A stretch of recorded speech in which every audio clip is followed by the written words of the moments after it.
प्रश्न उपनिषद हम अभी शुरू करेंगे तृतीय प्रश्न से। इसके पहले पार्ट के वीडियोस में हमने प्रथम प्रश्न और द्वितीय प्रश्न के बारे में हमने चर्चा किए थे। अब हम तृतीय प्रश्न के बारे में चर्चा करेंगे। तृतीय प्रश्न में अश्वल के पुत्र कौशल्य ने ऋषि पिपीलाद से पूछे, हे भगवान, ये प्राण कहाँ से आते हैं? अश्वल के पुत्र कौशल्य ने ऋषि महर्षि पिपीलाद से पूछे, हे भगवान, यह प्राण कहाँ से आता है? वह शरीर में किस तरह प्रवेश करता है? किस तरह वह अपना विभाग करके इस शरीर में कार्य करता है? और इस शरीर से बाहर निकलने के लिए वह किस उपाय से काम लेता है? प्राणी और पदार्थ जैसी बाह्य वस्तुओं को टिकाए रखने के लिए वह क्या करता है? और शरीरगत भीतर के तत्वों को भी वह किस तरह से आश्रय देता है? यानी कि ये प्रश्न पूरी तरह से हमारे जीवन से संबंधित था कि हमारे जीवन में जो हम कहते हैं कि जो प्राण से हमारे उत्पत्ति, हमारे अस्तित्व होता है, शरीर में प्राण है तभी हम सारा क्रियाएं कर पा रहे हैं। तो वो सारा विज्ञान के बारे में पूछे गए हैं कि वो हमारे शरीर में प्राण किस प्रकार आते हैं और कैसे काम करते हैं, और किस तरह से एक समय जब शरीर समाप्त होती है, समय समाप्त होती है, तो वो कैसे निकल जाती है। तो ये बहुत ही गूढ़ प्रश्न था। इसलिए महर्षि पिपीलाद ने ये कहा कि कौशल्य से कहें, तुम्हारा प्रश्न बड़ा ही कठिन है, फिर भी तुम ब्रह्म में बड़ी निष्ठा रखते हो, क्योंकि तुम ब्रह्म में, अर्थात कौशल्य से कहे कि महर्षि कौशल्य ने ब्रह्म में बहुत निष्ठा रखते हैं, इसलिए मैं तुम्हारे प्रश्न का उत्तर दूंगा। उत्तर में क्या है? यह प्राण आत्मा से उत्पन्न होता है। यह प्राण किससे उत्पन्न होता है? आत्मा से उत्पन्न होता है। तो प्रश्न यहाँ से बनती है कि प्राण कहाँ से उत्पन्न होती है? तो प्राण आत्मा से उत्पन्न होती है, आत्मा से उत्पन्न होती है। और भगवत गीता में क्या क्या कहा गया है? आत्मा न तो जन्म होता है न मरण होता है। यहाँ पे जो ये बात बताई गई थी भगवत गीता में कि आत्मा की उत्पत्ति भी नहीं होती है और मतलब मृत्यु भी नहीं होती, जन्म भी नहीं होता, मतलब विज्ञान के अकॉर्डिंग देखें तो क्या हो जाएगा? ऐसे चीज जिसकी उत्पत्ति भी नहीं होती है और जो तुम्हारा नष्ट भी नहीं होती है, क्रिएट भी नहीं होती है, उसे बोलते हैं कंजर्व होना। जैसे conservation of mass, conservation of energy. Energy को न तो आप डिस्ट्रॉय कर सकते हो, न ही इसको क्रिएट कर सकते हो। मास को न तो आप डिस्ट्रॉय कर सकते हो, न ही आप इसको क्रिएट कर सकते हो। तो इसी तरह से आत्मा अगर न तो उत्पन्न होगा न विनाश होगा, और आत्मा से अगर प्राण की उत्पत्ति होती है, तो मतलब क्या होगा? ये प्राण हमें हर जन्म में जब आत्मा जब भी चाहेगी तब हमको प्राण मिलेगा, प्राण प्राप्त होगा। इसी बात को उन्होंने बताया।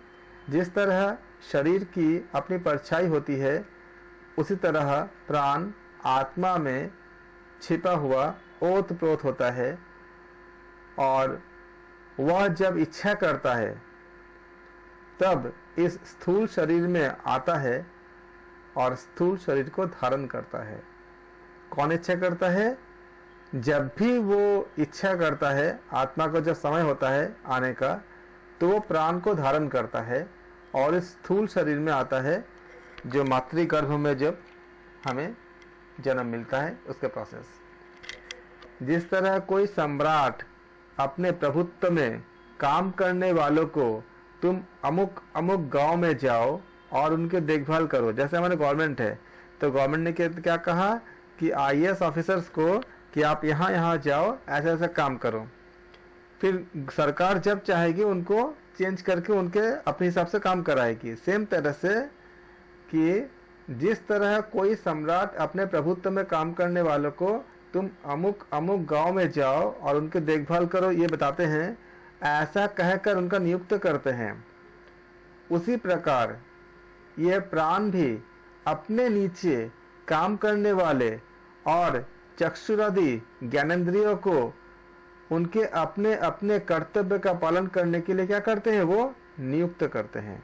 वो उनको बोलते हैं कि आप ये काम करो। जैसे अपान वायु का एक विशेष काम होता है, समान वायु का एक विशेष काम होता है, उदान वायु का एक विशेष काम होता है, तो ये सारे कर्म जो होता है, अब प्राण ने खुद भी, जैसे हमारे जो सरकार में जो प्रधानमंत्री जी होते हैं, वो अपने पास कुछ डिपार्टमेंट रखते हैं और बाकी कुछ डिपार्टमेंट जो है अलग अलग मंत्रियों या अलग अलग अधिकारियों को देते हैं।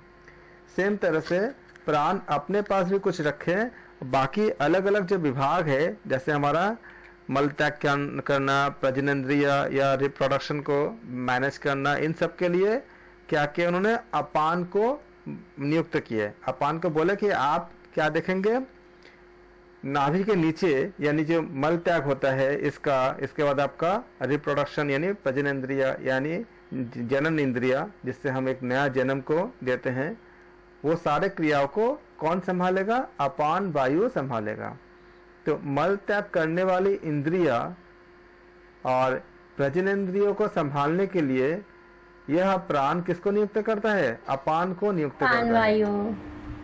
तो अपान वायु का काम क्या होती है, जो मल त्याग से संबंधित और प्रजननेंद्रिय। आप देखो कि कितनी ज्यादा हमें मतलब आज के इस समय में जो बीमारी होती है, जो हमें इसके संबंधित, मतलब आपका मल त्याग से संबंधित आपका जितने भी आपका यूरिनरी से संबंधित जितने बीमारी है, या आपका जो पाइल्स वगैरह है, और भी जितने भी आपका मतलब फर्टिलिटी से संबंधित जितने बीमारियां है, उसके लिस्ट बनाएंगे तो बहुत ज़्यादा लंबा बनेगा।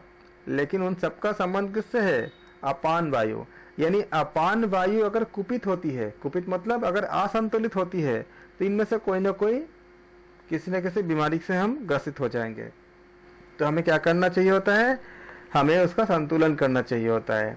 अपान वायु को संतुलन करने के लिए, ताकि कुपित ना हो, जितने क्रियाएं योग में हैं, अगर हम उसको अध्ययन करेंगे, अपने जीवन में पालन करेंगे, तो उन सब बीमारियों से हम क्या कर सकते हैं, अपने आप को बचा सकते हैं। तो मल त्याग करने वाली इंद्रिया और प्रजनेंद्रियों को संभालने के लिए ये प्राण अपान को क्या करता है, नियुक्त किया। और आँख, कान, नाक और मुख, इनको संभालने के लिए स्वयं को नियुक्त किया। यानी प्राण किसको देखता है, हमारी जो अपर पार्ट होती है ना, जो आपका जो आँख, नाक, कान, इसको याद रखने के लिए क्या करेंगे आप, आँख है, कान, नाक, मुख। तो आंखें मतलब आई हो गया, और कान, नाक और मुख। तो ये चीजों तीनों को क्या करते हैं, मतलब ईएनटी का जो खास मतलब इसमें तो आपका गले का तो नाम नहीं लिया है, लेकिन मुख का नाम लिया गया है। तो आप याद रखने के लिए आप ईएनटी याद रखना, तो उससे आपको काफी याद हो जाएगा। हालांकि गला नहीं इसमें बताया गया, लेकिन मुख बताया गया है। तो मुख से कुछ भी जाएगा तो गले से होकर ही जाएगा। तो आपका ईएनटी का पूरा डिपार्टमेंट गले का नाम नहीं लिया, इसका याद रखेंगे। और आंख का जो पूरा डिपार्टमेंट ये किसके पास है, ये है आपका प्राण के पास, प्राण के पास। तो मुख्य प्राण जो होती है, तो प्राण, ईएनटी और आंखें। लेकिन ईएनटी में हम खाली मुख देख रहे हैं, मुख के, लेकिन मुख से गले में जाएगा, गले के वहाँ पे उल्लेख नहीं किया गया है। को संभालने के लिए स्वयं अपने को नियुक्त करता है। शरीर के जो बीच का भाग होती है, शरीर के मध्य भाग की देखभाल करने के लिए किसका है, मध्य भाग में समान नाम के प्राण को नियुक्त करता है। तो समान प्राण क्या करता है, बॉडी के बीच के पार्ट को देखभाल करता है। अब समान का बहुत बड़े महत्वपूर्ण रोल है, जिसका आधुनिक विज्ञान अभी तक चुनौतीपूर्ण भरी हुई है, कि किसी भी तरह का खाना खाओगे, उस खाने को ब्लड में कैसे चेंज कर दे। ऐसा कोई मशीन तो अभी तक बनी नहीं है कि खाने को ब्लड में चेंज कर दे। हालांकि वो कोशिश कर रहे हैं कि आर्टिफिशियल ब्लड बनाने के लिए, लेकिन खाने जो आहार हम लेते हैं, कोई भी खाना, हम सब तो एक तरह का खाना नहीं खाते। यहाँ तक कि जो जानवर है वो भी तो खाना खाते हैं, लेकिन उनका भी क्या ब्लड में कन्वर्ट होता है, वो अलग तरह का खाना खाते हैं। कोई वेज खाता है, कोई नॉन वेज खाता है, कोई घास खाता है, कुछ खाता है, लेकिन कन्वर्ट किस में होती है, ब्लड में कन्वर्ट होती है। तो ये ब्लड में कन्वर्ट करने का जिम्मेदारी किसकी है, रिस्पॉन्सिबिलिटी, वो है समान वायु को। तो वह अन्न को रक्त के रूप में क्या करता है, चेंज कर देता है, परिवर्तित कर देता है। इस प्राणी रूपी जठर स्थित अग्नि से ये 7 इंद्रिया, क्या क्या, 2 आंखें, 2 नथुने, याद रखना 7 इंद्रिया अकॉर्डिंग टू प्रश्न उपनिषद। 2 आंखें, 2 नथुने, 2 कान और जीभ। क्या क्या हुआ, 2 आंखें, दो नथुने, आँख, दो नथुने, नोस्ट्रिल, हाँ, और दो दो कान और जीभ और जीभ हमको सही ज्ञान कराने वाली 7 ज्वालाओं में से है। आप देख रहे हो कितना कितना शार्प बातें बताई गई है कि हमें जो हमारी जो इंद्रियां है, इन इंद्रियों में देखो दो आंखों क्या करती है। यहाँ देखो प्रश्न उपनिषद के अनुसार जो 7 इंद्रियां है, इसमें आंखों को 2 अलग अलग इंद्रियां माने गए हैं। इसका याद रखना, 2 आंखें 2 अलग इंद्रियां हैं, 2 नथुने ये भी 2 अलग इंद्रियां माने गए हैं, और 2 कान को भी 2 अलग इंद्रियां माने गए हैं, एक नहीं माना गया है। क्योंकि अगर एक मानोगे तो काउंटिंग गलत हो जाएगा। फिर अगर एक मानोगे तो आंख, नथुने, कान और जीभ 4 हो गए, लेकिन 2-2 मानेंगे तो क्या 7 हो गए, क्योंकि जीभ तो एक ही होती है। ये आपका प्रश्न बनने का बहुत ज्यादा पॉइंट होती है इसमें से, कि प्रश्न उपनिषद के अनुसार हमारी जो इंद्रिया है वो कितनी है, जो जठरस्थित अग्नि से जितने इंद्रिया है। तो अगर हम इसको नहीं पढ़ेंगे तो हम कुछ और आंसर दे देंगे जो हम अभी तक जानते हैं कि 5 ज्ञानेंद्रिया, 5 कर्मेंद्रिया इत्यादि में चले जाएंगे, क्योंकि ऑप्शन में वो भी रहेगा। तो 2 आंखें, 2 नथुने, 2 कान और जीभ हमको सही ज्ञान कराने वाली 7 ज्वालाओं जैसी होती है। हृदय आत्मा का निवास स्थान है, यह बात वहां भी बताई गई थी, कठोपनिषद में भी बताई गई थी और यहाँ भी है। इस हृदय में से 101 नाड़ियां निकलती है। इस हृदय में 101 नाड़ियां है। उन नाड़ियों में प्रत्येक की 100 शाखाएं हैं। हर एक की क्या है, 100 शाखाएं हैं, और हर एक शाखा की 72 हजार उपशाखाएं होती है। तो आप काउंट करो कितने ज्यादा हो जाएंगे। इनका डिपार्टमेंट किसके पास है? व्यान नाम का जो प्राण है वो इन नाड़ियों में उनकी शाखाओं और उपशाखाओं में क्या करते हैं, भ्रमण करता रहता है। और यदि याद रखना यहाँ पे जो बताए गए प्रश्न उपनिषद में, और यदि मनुष्य अच्छे कार्य करता है तो उदान नाम का प्राण उसे मृत्यु के समय में सुषुम्ना नाड़ी से, प्रश्न अभी बनती है कि ऊर्ध्व लोक में प्राण को कौन लेके जाता है? हमारे जो अच्छे काम करने वाले को जब मृत्यु के समय उदान नाम का प्राण उसे मृत्यु के समय कहाँ लेके जाता है? सुषुम्ना नाड़ी से उत्तम लोक की तरफ, मतलब ऊर्ध्व लोक की तरफ ले जाता है। किसके द्वारा? सुषुम्ना नाड़ी के द्वारा।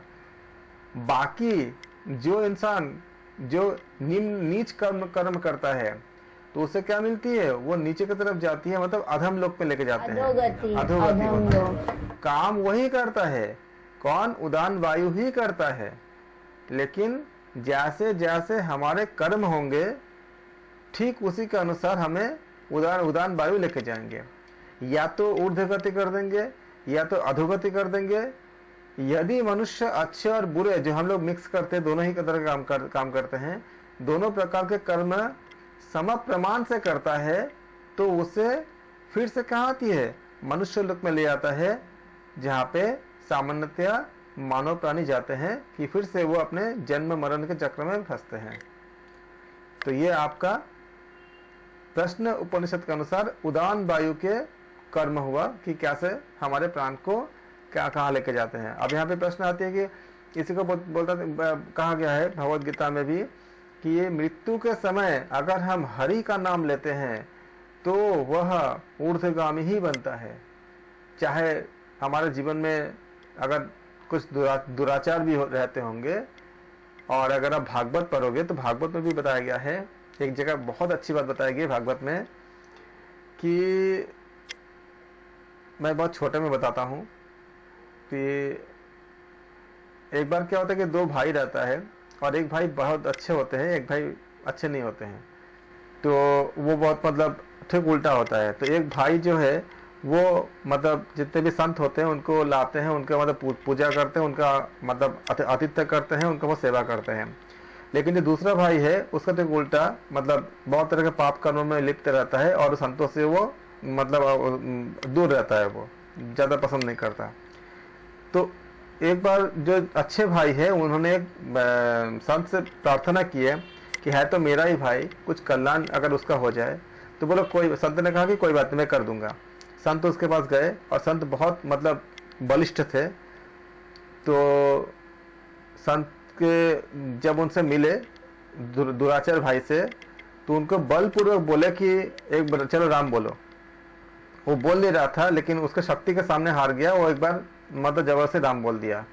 फिर बोला, संत ने बोले बेटा राम तो बोल दिए, लेकिन एक बात याद रखना, अगर कोई इसकी कीमत पूछे, इसको कोई कभी इसको बेचना मत। कोई अगर बोलता है कि इसको बेचने के लिए, तो इसको कभी बेचना मत। खाली इतना पूछना कि इसकी कीमत क्या है। और ये बोल के संत चले गए। तो जो बुरे जो भाई थे वो सोचे कि संत ने क्या बोल के गए, इसे कोई बेचने की चीज है क्या। खैर उसके मन पे ये चीज रह गया, क्योंकि संत के बात एकदम पूरा गहराई तक चली जाती है। एक समय आया जब उनकी मृत्यु हुई और यमराज के पास जब गए, तो चित्रगुप्त ने उनका हिसाब किया और बोले कि सारे के सारे तो इसका सिर्फ पाप कर्म है, खाली एक बार एक पुण्य कर्म है कि उसने किसी संत के कहने से एक बार राम बोल दिया था, राम नाम बोल दिया था, ये पुण्य कर्म है। तो नियम होता है आपके कि जिसका पाप कर्म कम होता है, पुण्य कर्म ज्यादा होता है, तो पहले पाप भुगवा के फिर पुण्य लोग भेजते हैं।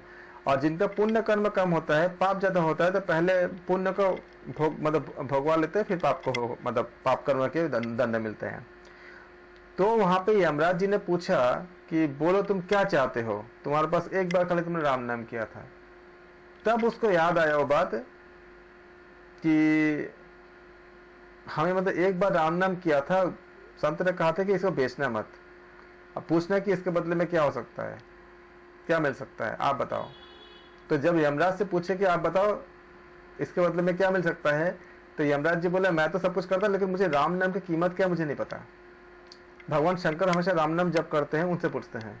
शंकर जी के पास गए, शंकर जी ने बोले देखो मैं राम नाम जप तो करता हूँ, नहीं वो पहले ब्रह्मा जी के पास गए। ब्रह्मा जी ने सृष्टि की है, ब्रह्मा जी से पूछते हैं। ब्रह्मा जी ने बोला मैं तो सृष्टि तो मैंने कर दिया, मुझे वेदों का सारा ज्ञान है, लेकिन एक बार राम नाम करने की कीमत क्या मुझे नहीं पता। भगवान शंकर से पूछिए, क्योंकि वो हमेशा राम नाम जप करते रहते हैं। भगवान शंकर के पास गए, शंकर से पूछे कि राम नाम की ये ऐसा ऐसा है, एक बार राम नाम किया था और इतना सारा पाप है इसका, तो कैसे करे। तो अच्छा, अब जब उनको ये पता चला ना, जो पापी को, कि राम नाम की इतनी महिमा है, एक तो पश्चाताप किया कि मैं जब जिंदा था तो मैं राम नाम क्यों नहीं किया। अब वो अड़ गया कि मैं देखो मैं तो पैदल नहीं जाऊंगा, मुझे रथ में लेकर के और तुम लोग ढोते हुए लेके जाओ। तो वो मानना पड़ा, क्योंकि जब तक उसको आंसर नहीं मिलेगा तब तो उसको मानना पड़ा उनको सबको। और वो पालकी में बैठ के गया, ब्रह्मा लोग गया, जाके ब्रह्मा जी भी उसमें बैठ गए कि हमें भी पता चला कि राम नाम का कीमत क्या होता है। शंकर जी के पास गए, शिव जी के पास। शिव जी हमेशा राम नाम करते रहते हैं। शिव जी ने बोला मैं तो शुरू से अंत तक मैं राम नाम करता हूँ, लेकिन कीमत क्या मुझे भी नहीं पता। चलो एक काम करते हैं, विष्णु लोग चलते हैं, जिनके नाम है उनसे पूछते हैं कि कीमत क्या है। विष्णु जी के पास गए, बोले कि ऐसा ऐसा बात है। विष्णु जी को बोला हाँ नाम तो सच में मेरा ही है, लेकिन राम नाम की कीमत क्या हो तो मुझे भी नहीं पता। नाम तो मेरा है ही, लेकिन इसका कीमत मुझे भी नहीं पता। तो जो पापी है उसको लाओ, उसको देखे, मैं देखता हूँ उससे। तो उनको बुलाया गया। तो उन्होंने विष्णु जी ने उनको अपने गोदी में बैठाया और बैठा के बोले कि कीमत तो मुझे नहीं पता, लेकिन असर देखो, जो एक नरकगामी पापी था, जिसका कोई पुण्य नहीं था, इतने पाप था, केवल एक बार राम नाम किया था, आज आप सबके साथ होते हुए ब्रह्मलोक, इंद्रलोक, और पहले इंद्र के पास गए थे, फिर ब्रह्मा जी के पास गए थे, फिर उसके बाद शंकर जी के पास गए थे, विष्णु लोक आकर के मतलब आपका शिव लोक के साथ आकर के सबका दर्शन करते हुए, जिस दर्शन के लिए सब तरसते हैं, सबके साथ आते हुए आज मेरे गोदी में बैठा है। ये एक बार राम नाम की कीमत। अब कीमत ये मैंने, विष्णु जी ने कहा कि मैं ये नहीं बोल रहा हूँ कि ये ऐसा कीमत है, लेकिन प्रभाव देखो कि वो आज जो इतना बड़े पापी थे वो हमारे गोद में बैठा है। एक बार राम नाम की कीमत, मतलब एक बार राम नाम बोलने से कीमत तो मुझे भी नहीं पता। यहाँ पे ये होता है कि अगर हम इस तरह से अगर मृत्यु के समय अगर हमने हरि का नाम लिया, तो हमारे बाकी ऐसे भागवत में बहुत अच्छे कथा है कि बाकी सब शून्य हो जाता है और हरि दूत आकर के उनके पूरा मोक्ष देते हैं। लेकिन ये भी बात है, मृत्यु के समय हम वही कर पाते हैं जो हमारे संस्कार में मतलब बैठा रहता है, कि कुछ समय ब्रेन नहीं, सुषुम्ना की तरह में कई चीजें काम करती जो हमारे इंद्रिया काम नहीं करती है। वो संत के वाणी था, संत के प्रभाव से उनको बातें याद आ गई थी सब चीजें। इसलिए हमें जीवन भर नाम का जप करते रहना है, तो अगर हमारे कुछ बुरे कर्म भी बनते हैं और हमारा नाम जप अगर बहुत बहुत ही तीव्र है, तो सुषुम्ना से हमारे जो उदान वायु है वो हमारे प्राण को सुषुम्ना से ऊर्ध्वगामी ही लेके जाएंगे और हमारा भी मुक्ति हो जाएगा। ये बात उपनिषद में के साथ साथ बहुत आपका श्रीमद् भागवत और भगवत गीता दोनों अलग अलग ग्रंथ हैं, इन दोनों में बताया गया है। तो इसका काम जो है कौन करता है? उदान वायु करता है। एक छोटी सी कहानी भी बताया, एक कहानी मतलब ये आपका भागवत कथा है जो बताया आपको, ये इसको मैंने बहुत शॉर्ट करके बताया, इसमें बहुत डिटेल है। तो ये एक आपका साथ में मैच कर रहा था कि कैसे उदान वायु का काम कहाँ तक, किस तरह से वो मनुष्य को मुक्ति तक लेके जाता है, और जो बुरे कर्म करने वाले होते हैं वो निम्नगामी होते हैं। जब उसको ऐसे बात कहा गया था तो यमराज जी ने वहाँ पे बोले थे, जिस समय आपका यमलोक में जब गए, एक कथा ये भी आती है कि किसी पापी के साथ संबंध में ऐसा था कि हरि नाम मतलब अपने बेटे को नारायण नाम रख दिया था किसी संत के कहने पे, और मृत्यु के समय उसने अपने बेटे को ही पुकारा था, नारायण, हे नारायण बचाओ। लेकिन बेटा बुलाया था अपने बेटे को ही था, लेकिन नारायण नाम लिया था तो जो बहुत बड़े पाप उनके जीवन में खाली पाप, बहुत ज्यादा पाप था, कोई अभिशाप था, खाली पाप था। उस नारायण के नाम ने लिया था अपने बेटे को बुलाने के लिए, क्योंकि बेटे का नाम नारायण था।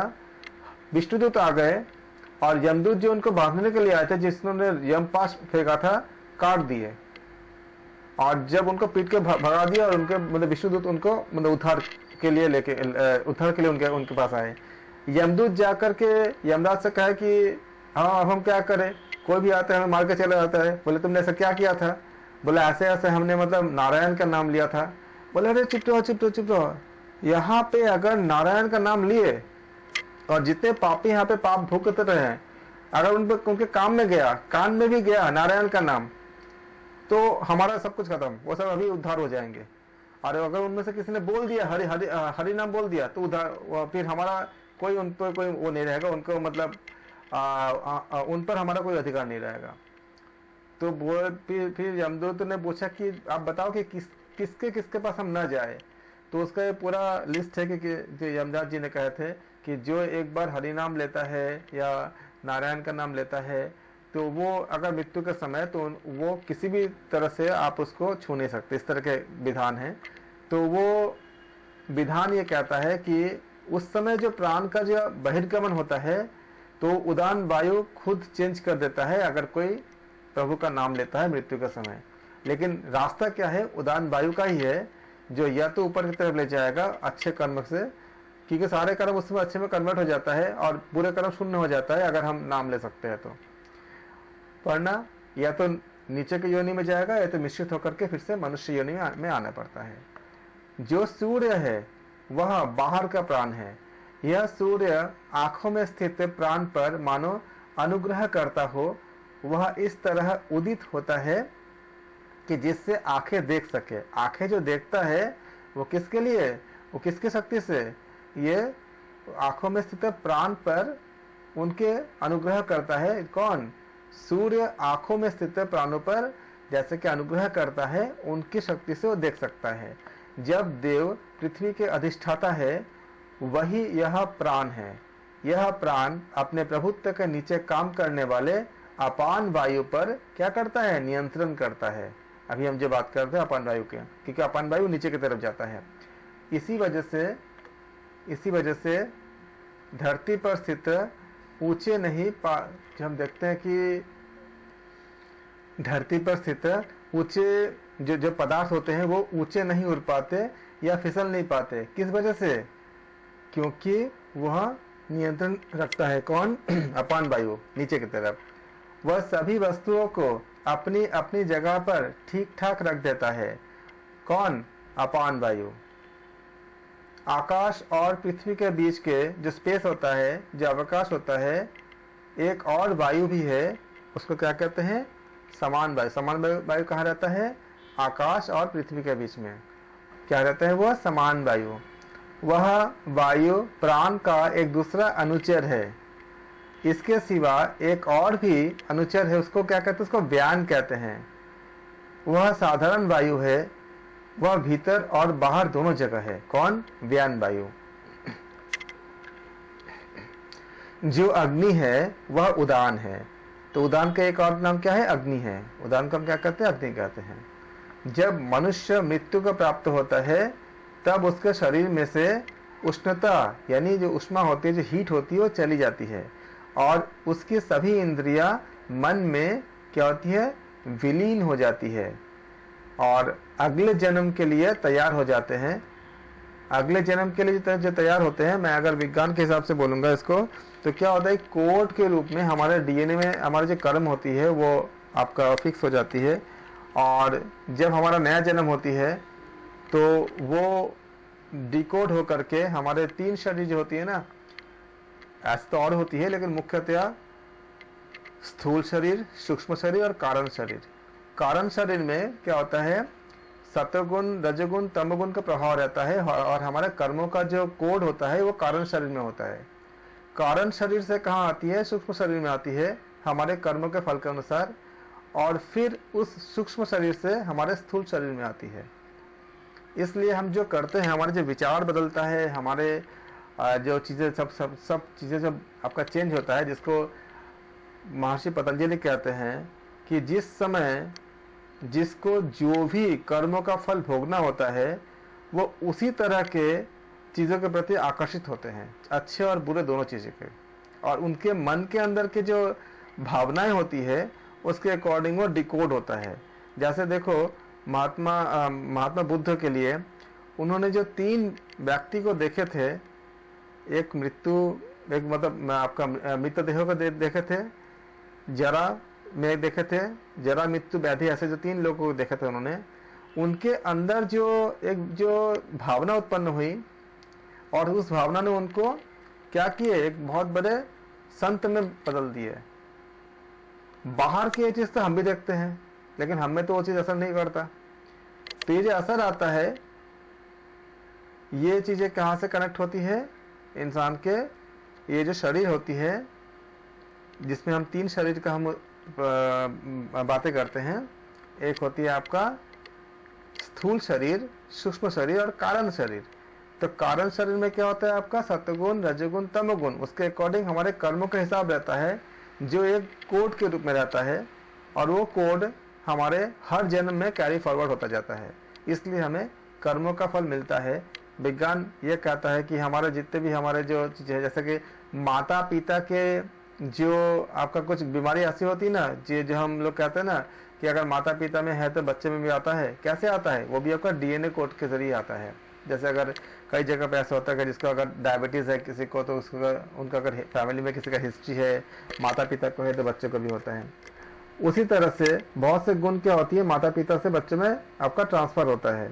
कैसे होती है? वो D oxy ribo nucleic acid उसमें, और राइबो न्यूक्लिक एसिड मतलब डीएनए आरएनए का रोल होता है।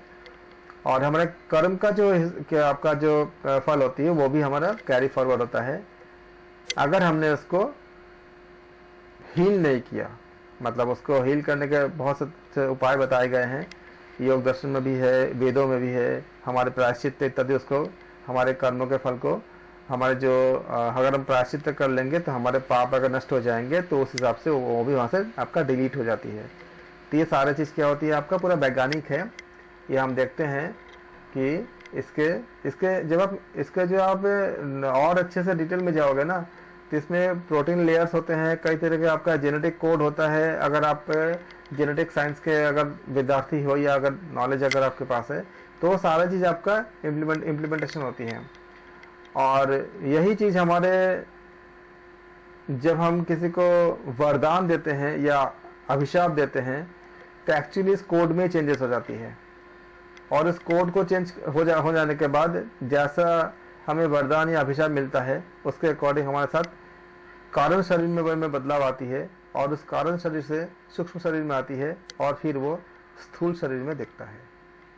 इस तरह से बताया गया इसमें कि अगले जन्म के लिए वो तैयार हो जाते हैं। होप कि सारा क्लियर है अभी तक का। यह मनुष्य मृत्यु के समय जिस तरह सोचता है उन्हीं विचारों के साथ वह जीवात्मा प्राण के साथ जुड़ता है। जो भी सोचेगा मृत्यु के अंत में, जिसमें मतलब जब उसको मृत्यु होने लगती है, उसी सोच के साथ उसके जीवात्मा क्या होती है, प्राण के साथ जुड़ता है। इसीलिए हम बोलते हैं कि अंतिम समय क्या करते हैं, हरिनाम लेने के लिए। और अगर अंतिम समय हरिनाम नहीं आता है, इसलिए हम बच्चों के नाम जो है वो भगवान के नाम से रख देते हैं कि अगर बच्चों को भी बुलाएंगे तो उसी बहाने क्या होगा, हम ईश्वर को बुला लेंगे। तो इसी को कहते हैं कि ये मनुष्य मृत्यु के समय जिस तरह सोचता है, उन्हीं विचारों के साथ वह जीवात्मा प्राण के साथ जुड़ता है। बाद में वह समनस्क जीवात्मा वाला प्राण यानी अग्नि उदान के साथ जुड़ता है।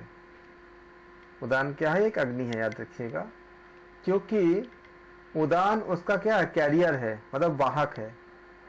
उस समय जीवात्मा की जो कामनाएं होती है, उस लोक में प्राण जीवात्मा को ले जाता है और उसके बाद जीवात्मा का क्या होती है, नया जन्म धारण करता है। इसमें कोई अगर यहाँ तक कि कोई अगर डाउट्स हो तो कह सकते हैं। बहुत मतलब डिटेल इसमें है कि किस तरह से जीवात्मा का नया जन्म प्राप्त होता है। जो ज्ञानी मनुष्य इस प्राण को प्राण के रूप में अर्थात प्रजापति अथवा हिरण्यगर्भ के रूप में जानता है, उसके वंश का कभी विनाश नहीं होता, क्योंकि वह जानता है कि वह स्वयं और प्रजापति दोनों एक ही है और वह अमर हो जाता है। हम बोलते हैं ना कि अहम ब्रह्मास्मि बोलते हैं ना। प्राण वैश्विक आत्मा से आता है, इसकी उत्पत्ति होती है। तो प्रश्न उपनिषद के अनुसार प्राण की उत्पत्ति कहाँ से होती है, आत्मा से होती है। कई बार प्रश्न पूछा गया है एग्जाम में। प्रश्न उपनिषद के अनुसार प्राण की उत्पत्ति किससे होती है, आत्मा से होती है। वह अपनी इच्छा अनुसार आकार धारण करता है, आयति, और इसके बाद शरीर के अलग अलग भागों में अपने को क्या करता है, प्रायोजित करता है। प्राण के ये अंश जो आकार भाग होता है, अलग अलग प्रकार के होने से उन्हें अलग अलग क्या करते हैं, काम सौंपे गए हैं। सबका अलग अलग काम दिया गया है। जो बाहर का जो प्राण होता है वह सूर्य रूप में, और भीतर का प्राण क्या होती है, भीतर का नेत्र रूप में है। परीक्षा में प्रश्न आ सकते हैं कि प्रश्न उपनिषद के अनुसार बाहर का प्राण सूर्य रूप में और भीतर का क्या होती है, नेत्र रूप में होती है। यदि आप प्राण और उसके कार्य को भली भांति जान लेते हैं तो हम क्या होते हैं, अमर हो जाते हैं, क्योंकि उस समय हम जानते हैं कि हम स्वयं ही वह प्राण हैं। इस प्रकार प्रश्न उपनिषद के तृतीय प्रश्न का समाप्त हुआ।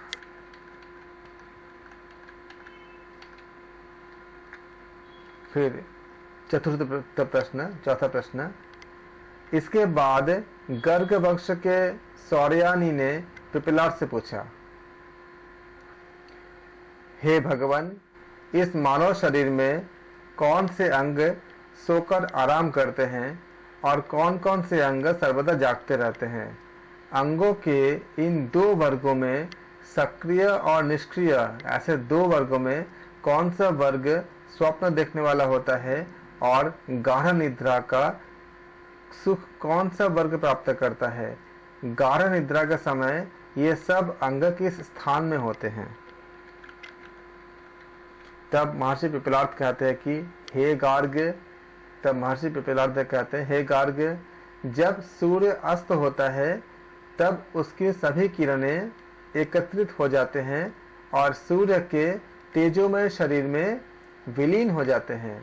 परंतु जब फिर से जब सूर्य उगता है तब ये किरणें पुनः सभी दिशाओं में फैल जाते हैं। उसी प्रकार मनुष्य जब गाढ़ निद्रा में यानी सुषुप्ति में जब लीन हो जाता है तब उसकी सभी इंद्रियां उसके शासक के रूप में चली जाती हैं और एकाकार हो जाती है। तब ये इंद्रियां कुछ भी नहीं कर सकता। फलस्वरूप क्या होती है? मनुष्य इस अवस्था में सुनता नहीं है, सूंघता नहीं है, स्वाद नहीं लेता, स्पर्श नहीं करता, बोलता नहीं है, स्वीकार भी नहीं करता, इंद्रियों का आनंद नहीं लेता, मल मूत्र का त्याग नहीं करता और चलता भी नहीं है। लोग इसके विषय में कहते हैं कि वह सो रहा है, मतलब बोलते हैं ना सो रहा है, क्योंकि वो उसके इंद्रिय काम नहीं करता उस समय। यह शरीर एक नगर जैसा है, यहाँ से बहुत प्रश्न पूछे गए हैं। यह शरीर एक नगर जैसा है, जब हम सोए होते हैं तब अग्नि सदृश प्राण तो जागते ही रहते हैं। जो अपान है, बस यहाँ से प्रश्न बहुत बार आपका आया है, वह गार्हपत्य अग्नि है। अपान का एक नाम क्या है? गार्हपत्य अग्नि। और जो व्यान है उसका नाम क्या है? अन्वाहार्य नाम का प्राचीन अग्नि है। और अथवा वह दक्षिण का अग्नि है। और जो प्राण है वह आहवनीय नाम का अग्नि है। देखो अलग अलग नाम है, इन नाम को हमको याद रखनी है, एग्जाम में प्रश्न इसी से पूछते हैं। प्रश्न उपनिषद के अनुसार अपान का नाम क्या है? अपान का नाम क्या है? गार्हपत्य अग्नि। और जो व्यान है उनका नाम क्या है? अन्वहार्य अग्नि। और इसको हमें याद रखनी है, का नाम का पाचन अग्नि है। व्यान क्या है? पाचन अग्नि है, अथवा वह दक्षिण का अग्नि है। जो प्राण है, दक्षिण का अग्नि भी कहते हैं इसको, यह भी ऑब्जेक्टिव क्वेश्चन में आ सकता है। जो प्राण है वह उसे क्या कहते हैं? इसको आहवनीय नाम का अग्नि है, क्योंकि उसे गार्हपत्य अग्नि में से अलग कर दिया जाता है। गार्हपत्य अग्नि क्या होती है? गार्हपत्य अग्नि प्रत्येक गृहस्थ के घर में सदैव जलता रहता है, कभी बुझता नहीं है। तो कौन सा अग्नि सदैव जलता रहता है? गार्हपत्य अग्नि। कहाँ जलता रहता है? गृहस्थ के घर में। यज्ञानुष्ठान के समय उस गार्हपत्य अग्नि से अलग कर जो अग्नि यज्ञ भूमि में लाया जाता है वह क्या कहलाता है? आहवनीय कहलाता है। किसको कहते हैं? यज्ञानुष्ठान के समय उस गार्हपत्य अग्नि से अलग करके जो अग्नि यज्ञ भूमि में लाते हैं उसको क्या बोलते हैं? आहवनीय अग्नि कहते हैं। वही दक्षिण दिशा में जाकर दक्षिणाग्नि के रूप में कहलाता है। यह मंत्र रूपकात्मक होता है क्योंकि इसमें कंपैरिजन किया गया है। शारीरिक क्रियाओं में मानसिक यज्ञ का चिंतन रूप अनुष्ठान यहाँ रूपकात्मक ढंग से किया गया है। उपनिषद में बताया जा रहा है कि इसमें तृतीय कंडिका के अनुसंधान में हमने देखा था, हमने यहाँ मानस यज्ञ में समान नाम का प्राण पुरोहित माना जाता है। तो समान नाम का प्राण को क्या बोलते हैं? इसको पुरोहित बोलते हैं। किसमें? प्रश्न उपनिषद के चतुर्थ प्रश्न के अनुसार मानस यज्ञ में प्रश्न उपनिषद के चतुर्थ प्रश्न के अनुसार समान नाम के प्राण पुरोहित माना जाता है। जिस प्रकार अग्निहोत्र यज्ञ में यज्ञ कराने वाले पुरोहित आहुति के दो समान भाग करते हैं ना, उसी तरह से समान प्राण भी हमारे उच्छ्वासों और निश्वासों, मतलब जो हम प्राण सांस छोड़ते हैं और सांस लेते हैं, इन दोनों को मतलब रेचक और पूरक, इनको दो समान भागों में बांट देता है और शरीर का क्या होता है? संतुलन करता है। इस मानस यज्ञ में हमारा जो मन है वह किसे क्या कहते हैं? उसको पुरुष रूपी यजमान कहते हैं। ये सब बातें हमको, इतने सारे बातें इसमें हमें याद रखने पड़ेंगे कि हमारा जो मन है वह क्या होता है? वो पुरुष रूपी यजमान होता है, क्योंकि एक यजमान होता है ना जहाँ पे हम जाके हम सारे यज्ञ इत्यादि करते हैं, जिनके लिए यज्ञ करते हैं, इसी के लिए यह मानस यज्ञ किया जाता है। और जो उदान नाम का प्राण है वह इच्छित यज्ञ फल ही है। क्योंकि क्यों बताया गया इच्छित यज्ञ फल? उदान क्या करता है? हमारे कर्म के अनुसार या तो हमें ऊर्ध्व गति लेके जाता है, या तो निम्न गति करता है, या फिर मनुष्य लोक में आता है। तो ये क्या है? यज्ञ का फल ही तो है। इसलिए क्या कहा गया है? उदान नाम का जो प्राण है वह क्या होता है? इच्छित यज्ञ फल ही होता है, क्योंकि यह उदान ही प्रतिदिन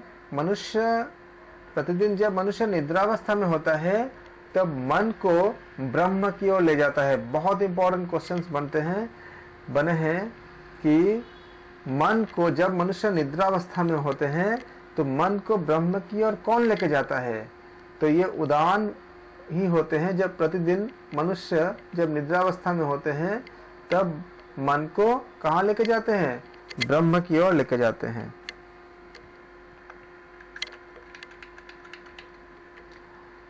जब हम स्वप्न देखते हैं यानी स्वप्नावस्था में होते हैं तब हमारा मन अपनी महान शक्तियों को देखता है। स्वप्न में हमने जो कुछ भी जागृत अवस्था में देखा होता है वही सब हम कब देखते हैं? स्वप्नावस्था में देखते हैं। उसी तरह जागृत अवस्था का सुना हुआ सब कुछ हम फिर से स्वप्न में सुनते हैं। जागृत अवस्था में हम बहुत से स्थानों में और बहुत से देशों में होते हैं, तो स्वप्न में भी हम उन्हीं स्थानों और देशों में वापस लौटते हुए दिखाई देते हैं। आप देखोगे कि जो कुछ भी हम करते हैं ना उसका क्या होती है? सपना में हमें उन्हीं में से कुछ ना कुछ दिखाई देता है। तो सपना उसी चीज की आती है जो हमारे रियल जिंदगी में जो चीजें हम सोचते हैं या जो देखे होते हैं। देखी या अनदेखी, सुनी या अनसुनी, अनुभूत या अनअनुभूत, सही या झूठी, इन सभी वस्तुओं को हम स्वप्न में देख सकते हैं और उनका अनुभव कर सकते हैं। उन सभी वस्तुओं के साथ मानो हम क्या होता है? एक रूप हो जाते हैं। और ऐसा क्या होता है? अनुभव होता है कि हम एक रूप हो गए। जब मन आत्मा के प्रकाश से अभिभूत हो जाता है, अर्थात जब कामनाओं के प्रवेश के लिए मन का दरवाजा बंद हो जाता है तब, और जब तुम गाढ़ निद्रा की अवस्था में होते हो तब मन किसी भी स्वप्न को नहीं देख सकता। तब तुम्हारे समग्र शरीर क्या होती है? तब तुम्हारे समग्र शरीर में और मन में बहुत बड़े विस्तृत सुख का भाव होता है। आप देखे तो भी होगा कि जिस समय हम बहुत गाढ़ निद्रा में होते हैं तो आप नींद की जो 4 अवस्थाएं बताई गई है आधुनिक विज्ञान के अनुसार, उसके हिसाब से भी जब हम बहुत ही गाढ़ निद्रा में होते हैं तो एक बहुत अच्छा फील होता है। और अगर उस निद्रा से पहले अगर हमने प्रभु का नाम लिया है तो वो बहुत स्पिरिचुअल हो जाती है और बहुत सुकून देता है, बहुत एकदम अच्छा फील कराता है। तो इसी बात को कहते हैं कि तब तुम्हारे समग्र शरीर में और मन में बड़े विस्तृत सुख का भाव होता है। हे सौम्य, उदाहरणार्थ कह सकते हैं कि संध्या समय में जिस तरह पक्षी अपने घोंसलों की ओर जाने का प्रयत्न करते हैं, उसी तरह इस जगत के सभी पदार्थ आत्मा में वापस लौटने का प्रयत्न करते हैं, अर्थात आत्म चैतन्य में क्या होते हैं? विलीन हो जाते हैं। पृथ्वी और पृथ्वी की सूक्ष्म मात्रा, जल और जल की सूक्ष्म मात्रा, अग्नि और अग्नि की सूक्ष्म मात्रा, वायु और वायु की सूक्ष्म मात्रा, आकाश और उसके घटक की सूक्ष्म मात्रा, आँख और जो दिखा जाता है, कान और जो सुना जाता है, नाक और जो सूंघा जाता है, जीभ और जिसका स्वाद लिया जाता है, त्वचा जिसका स्पर्श किया जा सकता है, वाणी और जो बोला जाता है, 2 हाथों और ग्रहण की जाने वाले वस्तु, जनन इंद्रिया और आनंद क्रिया, गुदंद्रिया और मलत्याग की क्रिया, 2 पैर और गंतव्य स्थान, मन और विचार, बुद्धि और बुद्धिगम्य विषय, अहंकार और अहंकार के विषय, स्मृति और स्मृति योग्य विषय, ज्ञान यानी तेज और ज्ञेय विषय, प्राण और प्राण के द्वारा जीवित पदार्थ, ये सब उस समय क्या होती है? आत्मा में विलीन हो जाती है। विलीन हो जाती है। क्योंकि ये सब एक्टिविटी जब हम जीवित रहते तभी करते हैं ना, लेकिन जिस समय ऐसी स्थिति उत्पन्न होती है ये सारे चीजें क्या होती है? आत्मा में विलीन हो जाती है। और जब नया जन्म होता है तो उस अकॉर्डिंग हम एक्टिविटी फिर से करते हैं।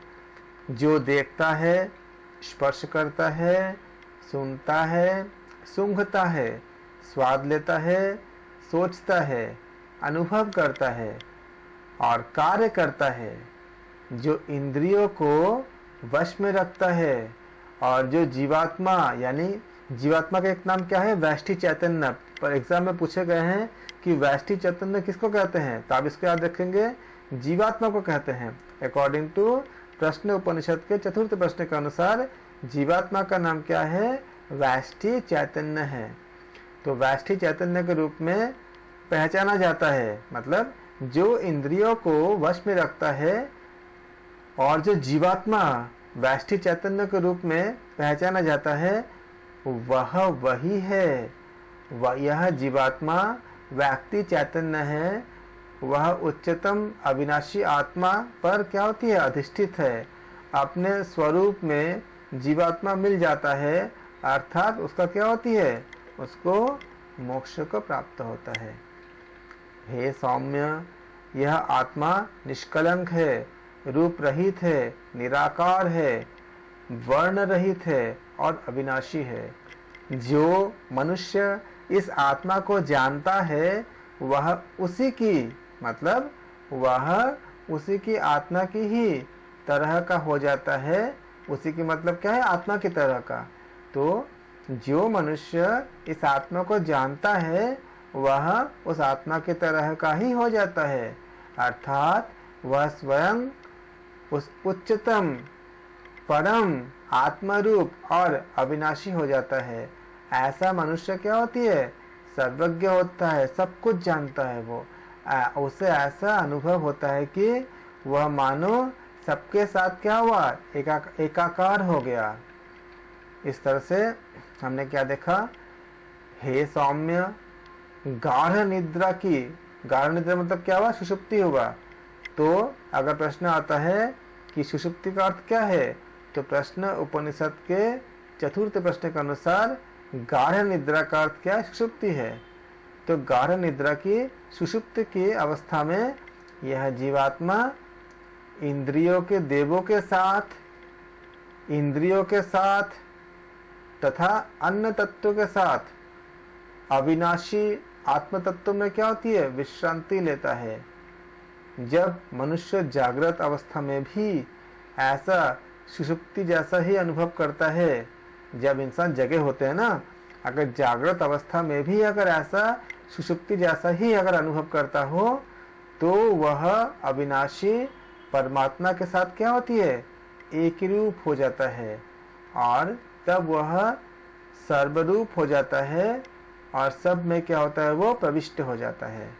इस प्रकार प्रश्न उपनिषद में चौथा प्रश्न यहाँ पे समाप्त होता है।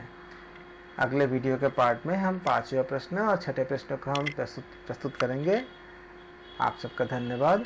आप सब कमेंट सेक्शन में इससे संबंधित कोई भी क्वेरीज हो, कोई भी डाउट्स हो, कोई भी प्रश्न हो या आगे आप और क्या देखना सुनना चाहते हैं उसको आप कमेंट कर सकते हैं। हम उस पर आपको कंटेंट ज़रूर देंगे। Thank you so much.